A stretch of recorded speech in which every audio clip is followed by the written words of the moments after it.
Historias fantásticas, historias dignas de ser contadas. Muchas tienen casi 50 años, porque existió otra Fórmula 1, mejor, peor, más linda, más fea, pero existió otra. Y para entender la de hoy hay que entender también la de ayer y algunos de sus protagonistas. En épocas de Franco Colapinto para los argentinos, entender a Carlos Reutemann es entender mucho del fervor que existe en la Argentina por la Fórmula 1. Ni que hablar si vamos más atrás en el tiempo con Fangio. Pero la historia, esta en particular, es de Carlos Reutemann. Carlos y su Ferrari 312 T3, la número 11. La que en Branhage 1978 lo consagró posiblemente como uno de los mejores pilotos de la época. Bienvenidos, soy Adrián Puente, este es mi canal de YouTube, Telemétrico F1, y quiero decirles que Reutemann iba a ganar esa carrera, el Gran Premio de Inglaterra, en épocas donde alternaban Branhage y Silverstone. Branhage era un circuito formidable, ya se van a dar cuenta por qué, de altísima velocidad, en un ámbito también agropecuario, con curvas de altísima velocidad y además con desniveles muy interesantes. Carlos Reutemann, ese era el flyer de la época. Si uno repara en algunos detallecitos, lo que ve son nombres de sus contemporáneos, los Villeneuve, los Regazzoni, los Lauda, los James Hunt y otros tantos de la época, para entender en qué contexto se corría entre el 14 y el 16 de julio de 1978. Otras épocas, ¿no? ¿Quién iba a discutir a los Lotus John Player Special, al Lotus de Mario Andretti y Ronnie Peterson? Los dos de negro que van en la punta de la carrera apenas comenzaba la competencia. En aquel momento había 3 tandas de entrenamientos, la última era clasificación y un warm-up, una prueba de tanques llenos el domingo por la mañana. Bajo todas las circunstancias, los Lotus habían dominado ese escenario. Eran lo que se decía en la época violines, un equilibrio perfecto.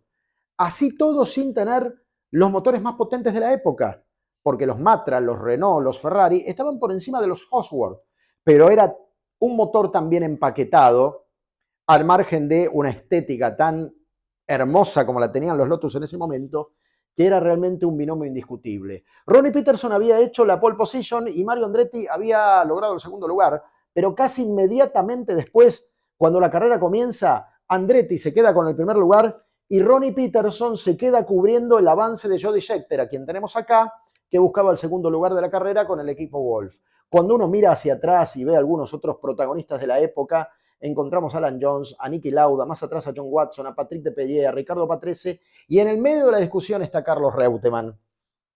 Si vemos una foto un poquito más detallada, primero el 5, Andretti, segundo el 20, en aquella oportunidad, Jody Scheckter nos estaba diciendo que ya había un problema con Ronnie Peterson.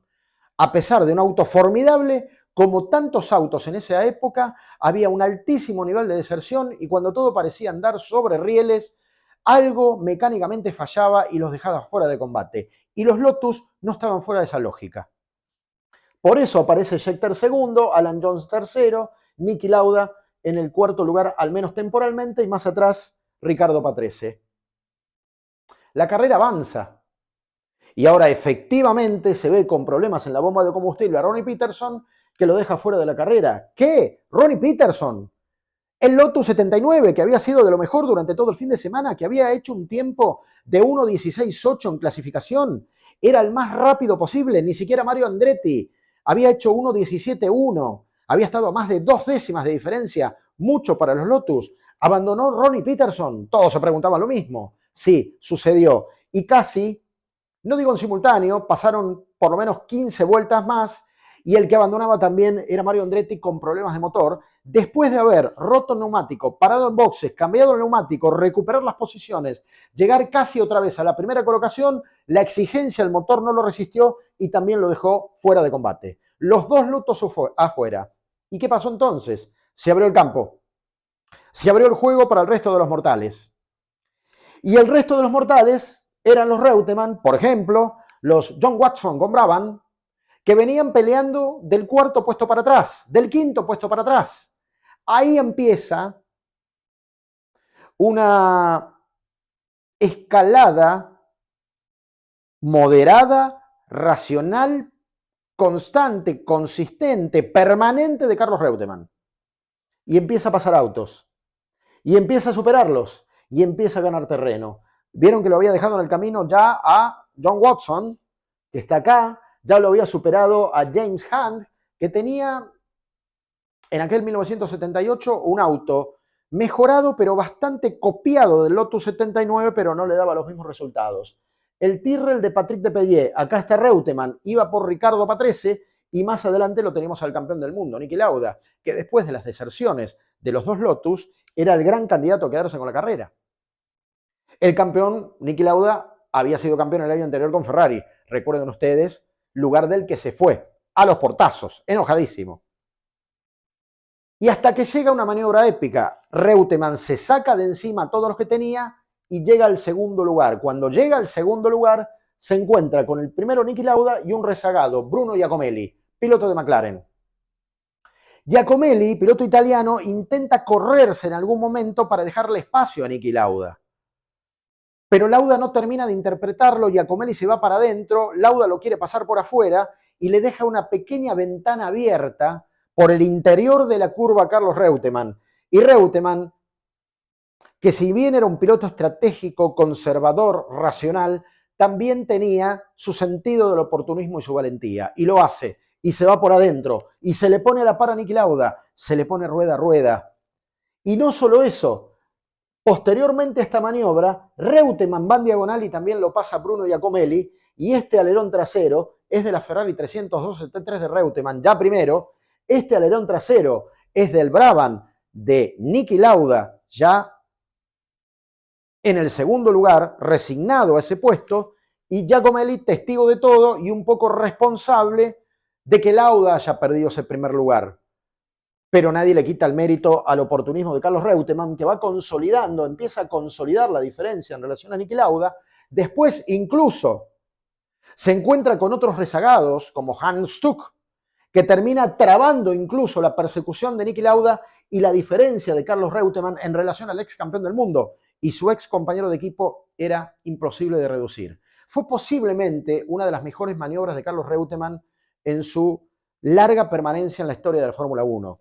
Así se consagra como campeón de aquel, o ganador, mejor dicho, de aquel Brands-Hatch 1978. ¿Dónde fue la maniobra? Miren lo que era Brands-Hatch, miren lo que eran los escenarios de aquella época. Se dan la transición de Clearways y de la Clark Curve, o sea, Clark por Jim Clark. Todo el proceso se da acá y el adelantamiento se da en la última curva antes del ingreso a la recta principal para que ustedes se ubiquen en modo GPS en qué lugar del circuito y las características del circuito, que después de esta horquilla tenía prácticamente en todos lados curvas de altísima velocidad muy al límite del riesgo, típico de la época. Reutemann consolida el primer lugar, gana la octava de sus 12 carreras que iba a ganar en la Fórmula 1, porque después se iba a ganar con la escudería Williams, tanto en 1980 como en 1981, no así con Lotus al año siguiente en el 79, pero aquí le da una prueba de autoridad a Niki Lauda y se lleva el premio en manos del Duque de Kent, una de las principales referencias de la realeza en aquel momento, de la realeza británica, que le pone la corona de laureles y aplaude y reconoce a Carlos Reutemann como el mejor de esa carrera. Un argentino con auto italiano, reconocido por los británicos, cuando sus autos, los británicos de Lotus, construidos por Colin Chapman y representados en pista por Peterson y Andretti, se habían caído casi al comienzo de la carrera. Probablemente uno de los momentos donde Reutemann termina siendo coronado caballero, pero no en términos de realeza, sino como caballero incomparable de una época de oro de la Fórmula 1. Sin dudas, uno de los mejores conductores. Ha sido un placer y gracias como siempre por su compañía.